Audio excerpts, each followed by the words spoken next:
دوسرا تواریخ باب نمبر 3 رب کے گھر کی تعمیر۔ سلیمان نے رب کے گھر کو یروشلم کی پہاڑی موریا پر تعمیر کیا۔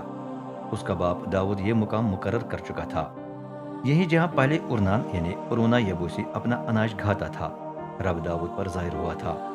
تعمیر کا یہ کام سلیمان کی حکومت کے 34 سال کے دوسرے ماہ اور اس کے دوسرے دن شروع ہوا۔ مکان کی لمبائی 60 ہاتھ اور چوڑائی 20 ہاتھ تھی۔ سامنے ایک برآمد بنایا گیا جو عمارت جتنا چوڑا یعنی 20 ہاتھ اور 20 ہاتھ اونچا تھا۔ اس کی اندرونی دیواروں پر اس نے خالص سونا چڑھایا۔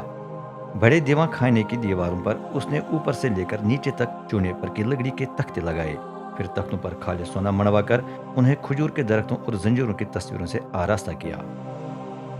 سلیمان نے رب کے گھر کو جواہر سے بھی سجایا۔ جو سونا استعمال ہوا وہ پروائم سے منگوایا گیا تھا۔ سونا مکان تمام شہتیروں، دلہیزوں، دیواروں اور دروازوں پر منڈا گیا۔ دیواروں پر کروبی فرشتوں کی تصویریں بھی کنت کی گئی۔ مقدس ترین کمرہ۔ عمارت کا سب سے اندرونی کمرہ بنائی میں مقدس ترین کمرہ عمارت جیسا چوڑا یعنی 20 ہاتھ تھا۔ اس کی لمبائی بھی 20 ہاتھ تھی۔ اس کمرے کی تمام دیواروں پر 20,000 سیر سے زائد سونا منڈا گیا۔ سونے کی کیلوں کا وزن تقریباً آدھا سیر سے زیادہ تھا۔ بالا خانوں کی دیواروں پر بھی سونا منڈا گیا۔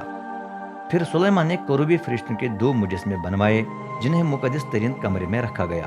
ان پر بھی سونا چڑھایا گیا۔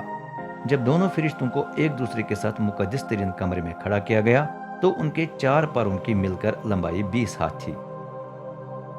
ہر ایک کے 2 پر تھے اور ہر پر کی لمبائی 5.5 ہاتھ تھی۔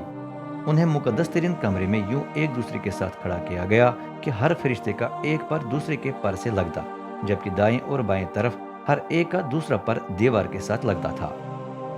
وہ اپنے پاؤں پر کھڑے بڑے دیوان خانے کی طرف دیکھتے تھے۔ مقدس ترین کمرے کے دروازے پر سلیمان نے باریک قطن سے بنا ہوا پردہ لگوایا۔ وہ نیلے، ارغوانی اور کرمزی رنگ کے دھاگے سے سجا ہوا تھا اور اس پر کروبی فرشتوں کی تصویریں تھیں۔ رب کے گھر کے دروازے پر 2 ستون۔ سلیمان نے 2 ستون ڈلوا کر رب کے گھر کے دروازے کے سامنے کھڑا کیے۔ ہر ایک 18 ہاتھ لمبا تھا اور ہر ایک پر ایک بالائی حصہ رکھا گیا جس کی اونچائی 5.5 ہاتھ تھی۔ ان بالائی حصوں کو زنجیروں سے سجایا گیا جن سے 100 انار لٹکے ہوئے تھے۔